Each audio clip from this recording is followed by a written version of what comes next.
Positive psychology in practice. A new note.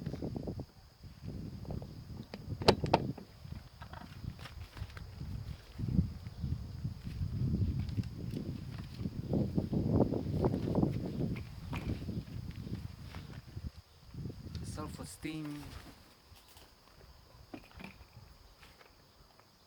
narcissism, braggadocio, and more. Um, I'm reaching the end of the lectures on positive psychology. Harvard Professor Talban Shahar, in his last few lectures, talks about self-esteem, and it is an interesting topic. He mentioned it in the previous lecture on love, and he said that success in a relationship, in marriage, other kinds of intimate relationships, depends on self-esteem in large part, because if you don't have a high opinion of yourselves, nobody can have. And it is a difficult, to a degree, a difficult topic, because many confuse self-esteem with selfishness, with narcissism, and it's not. It's not. Self-esteem means having a good opinion of yourself, but not disregarding reality. In fact, he even gives this example of a math test. Children from various countries have been given a math test at one point, and the Koreans came first. Here I will note that um, one should read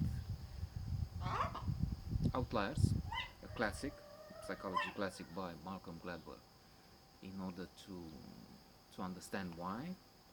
Uh, the case made by Gladwell in there is that exercise practice is the key to success, and that's a proof that the results of the Koreans in that test.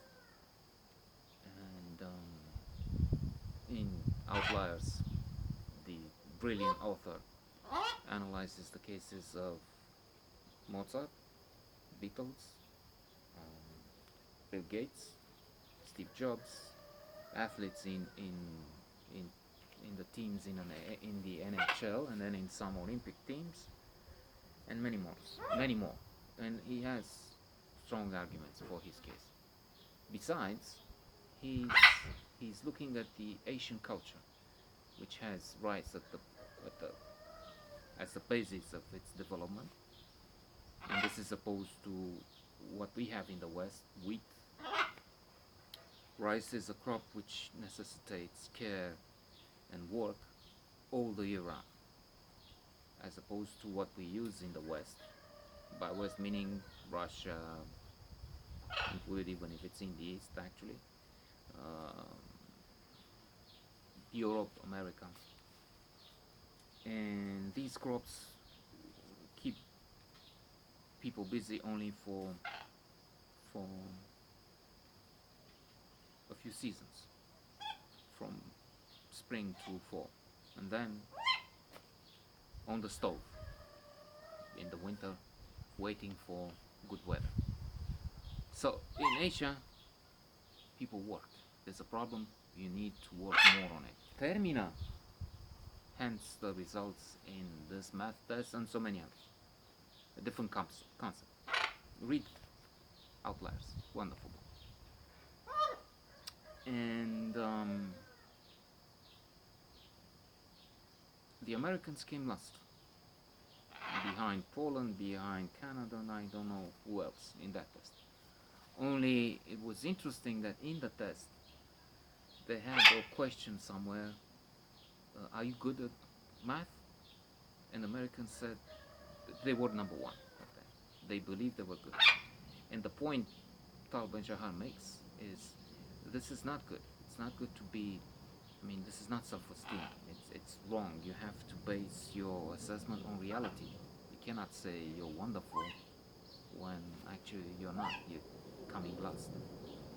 It's also true comparing or comparing with others is not working. But a component of self-esteem is based on what others say about us. But that's just one component. Another is self-comparing, that is at different stages.